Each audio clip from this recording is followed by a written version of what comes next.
এটা আসলে প্রতিদ্বন্দ্বী প্রার্থী হিসেবে আমি এটা দেখছি না। আমি দেখছি এটা ঋণ খেলাপি এবং ব্যাংক ডাকাতদের বিরুদ্ধে বাংলাদেশ এবং সাধারণ জনগণের একটা যুদ্ধ।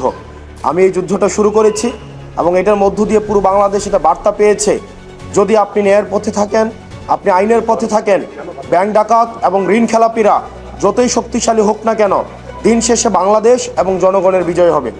আপনি দেখেন, একটা মানুষ 130 কোটি টাকারও বেশি হচ্ছে ঋণ খেলাপি।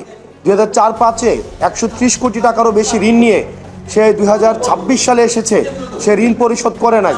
সে বারবার আপনার হাইকোর্টকে ব্যবহার করে নির্বাচনী বৈতরণী পার হওয়ার চেষ্টা করে। বিষয়টি এমন না যে তার প্রথমবারই প্রার্থিতা বাতিল হয়েছে, সে একই ঘটনার কারণে সে 2008 সালেও নির্বাচন করতে পারেনি। সেই জায়গা থেকে বাংলাদেশের জনগণকে অন্যান্য অনেক আসনে অনেক প্রার্থী বা অনেক প্রতিদ্বন্দ্বী প্রার্থী এই ইস্যুটি সামনে আনতে পারতেন, কিন্তু নিরাপত্তা ইস্যুতে আমাদের যে বিভিন্নভাবে বিভিন্ন এজেন্সির হয়রানির ভয়ে, বা আমিও দেখেছি এটা যখন আমি মামলা করলাম, আমার আইনজীবীদেরকে বিভিন্নভাবে ভয়ভীতি দেখানো হয়েছে, আমাকে বিভিন্নভাবে ভয়ভীতি দেখানোর চেষ্টা করেছে, কিন্তু হাসনাত আবদুল্লাহ কখনো কোনো ভয়ভীতির কাছে মাথা নত করবে না। আমাদের এই যে লড়াইটা ছিল, এই লড়াইটা হচ্ছে এই ব্যাংক ডাকাতরা যারা লক্ষ লক্ষ কোটি টাকা বিদেশে পাচার করেছে, দেশের টাকা মেরে দিয়ে যারা জনগণের সেবা করতে আসে শুধুমাত্র নির্বাচনের সিজনে, তাদের কাছে আজকে একটি স্পষ্ট বার্তা গিয়েছে যে বাংলাদেশের জনগণ এখন জেগে উঠেছে, তারা সচেতন হয়েছে। ঋণ খেলাপিরা যতই শক্তিশালী হোক না কেন, তারা আর পার পেতে পারবে না। ইনশাআল্লাহ আমরা বিশ্বাস করি 12 তারিখে জনগণের ভোটে নির্বাচিত হয়ে আমরা ঋণ খেলাপিদের জন্য পরবর্তী বাংলাদেশ জাহান্নাম বানিয়ে দেব। আপনারা অনেকেই নানান ভয়ে প্রতিবাদ করতে পারেনি, আপনি যে প্রতিবাদ করেন লেগে থাকবেন, এটাকে আপনি কি রাজনৈতিক বিজয় মনে করেন? ক্লিংকার বেশি থাকলে সিমেন্ট বেশি খাঁটি। আনোয়ার সিমেন্ট, এটা সারা বাংলাদেশের মানুষের বিজয় এবং বাংলাদেশের মানুষের কাছে একটি বার্তা। আপনার পথ যদি ন্যায়ের হয়, পথ যদি আইনগত হয়, পথটা যত লড়াইয়ের হোক না কেন, সংগ্রামীর হোক না কেন, কঠিন হোক না কেন, দিন শেষে আপনার বিজয়ী হবেই। তবে সেক্ষেত্রে আপনাকে ধরে থাকতে হবে। আর আপনারা আমার ওই আসনে আরও 4 জন প্রার্থী রয়েছে এবং আপনি দেখেন, এটা খুব সহজ একটা প্রক্রিয়া। আপনি নির্বাচনে অংশগ্রহণ করতে হলে এটা পরীক্ষার মতো, আপনাকে টেস্টে পাস করতে হবে, আপনার ফর্ম ফিল আপের টাকা দিতে হবে। আপনি টেস্টে পাস না করেন, ফর্ম ফিল আপের টাকা না দেন, আপনার তো পরীক্ষার মধ্যে তো আপনাকে আহ্বান করা হবে না। তো সেই জায়গা থেকে অনেকেই ভাবছে যে ওনাকে হয়তো এটা খুব সিম্পল হয়েছে, উনি 11 বিষয়ে ফেল করেছে, উনি হচ্ছে ফর্ম ফিল আপের টাকা দিতে পারে নাই। আমি শুধুমাত্র এই জিনিসটাই হচ্ছে নির্বাচন কমিশনকে দেখিয়ে দিয়েছি যে উনি টেস্টে ফেল করেছে, ফর্ম ফিল আপ যথাসময়ে করতে পারে নাই। এখন এই কারণে ওনার প্রার্থিতা হচ্ছে আজকে এই যে মহামান্য হাইকোর্টের রায়ে আজকে এই জায়গায় এসে আপিল বিভাগের রায়ে আজকে এই জায়গায় এসে পৌঁছেছে।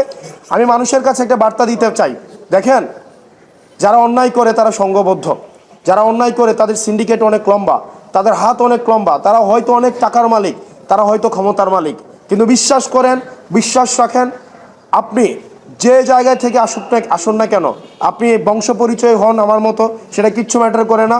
কিন্তু আপনি যদি ন্যায়ের পথে থাকেন, আপনার অপরাধীরা যতই ক্ষমতাশীল হোক না কেন, দিন শেষে তাদের পরাজয় নিশ্চিত থাকবে। শুধুমাত্র আপনাকে ন্যায়ের পথে অটল থেকে দৃঢ়ভাবে লড়াইটা চালিয়ে যেতে হবে। সারা বাংলাদেশের মানুষকে এই আহ্বানটা জানাবো, ঋণ খেলাপি, ব্যাংক ডাকাত, দুর্নীতিবাজ, চাঁদাবাজদের জন্য আমরা পরবর্তী বাংলাদেশ জাহান্নাম বানিয়ে দেব ইনশাআল্লাহ। সাংবাদিক ভাইরা, প্রিয় দেশবাসী, আসসালামু আলাইকুম।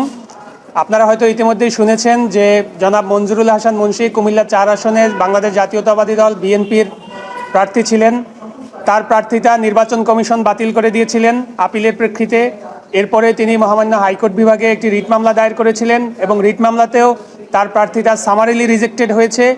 এরপরে তিনি বাংলাদেশের সর্বোচ্চ আদালত মহামান্য আপিল বিভাগে তিনি একটি আপিল দায়ের করেছিলেন, সেটি শুনানি হয়েছে এবং আজকে সেটি আদেশের জন্য ছিল। বাংলাদেশের প্রধান বিচারপতির নেতৃত্বে আপিল বিভাগের পূর্ণাঙ্গ বেঞ্চ সেই আপিলটি ডিসমিস করে দিয়েছেন, অর্থাৎ খারিজ করে দিয়েছেন। এর ফলশ্রুতিতে জনাব মঞ্জুরুল হাসান মুন্সী নির্বাচনে অংশগ্রহণ করতে পারবেন না। তার প্রার্থিতা বাতিলের যে আদেশ নির্বাচন কমিশন নিয়েছিল এবং মহামান্য হাইকোর্ট বিভাগ বহাল রেখেছিল, সেটি মহামান্য আপিল বিভাগ বহাল রাখলেন এবং এর মাধ্যমে বাংলাদেশে যারা ঋণ খেলাপি তারা নির্বাচনে অংশগ্রহণ করতে পারবেন না। এই আইনি বিষয়টি আবারও মহামান্য আপিল বিভাগের দ্বারা একটি নজির স্থাপিত হলো। এখানে স্পষ্ট হলো যে যারা জনগণের টাকা, ব্যাংকের টাকা তারা ঋণ গ্রহণ করে সেগুলো পরিশোধ না করে সেগুলো মেরে খায়, তাদেরকে নির্বাচনে অংশগ্রহণের জন্য আইনি বিধিনিষেধ রয়েছে। সেই বিধিনিষেধই মহামান্য আপিল বিভাগ আবার বহাল রাখলেন এবং এর মাধ্যমে একটি নজির আবারও প্রতিস্থাপিত হলো যে যারা বাংলাদেশের জনগণের টাকা ফেরত দেয় না তাদের নির্বাচনে অংশগ্রহণ করার কোনো সুযোগ নেই। তিনি একদিকে ঋণ খেলাপি, আবার তিনি ক্ষমতার মিথ্যা তথ্য দিচ্ছেন। জনপ্রতিনিধি হতে চান না।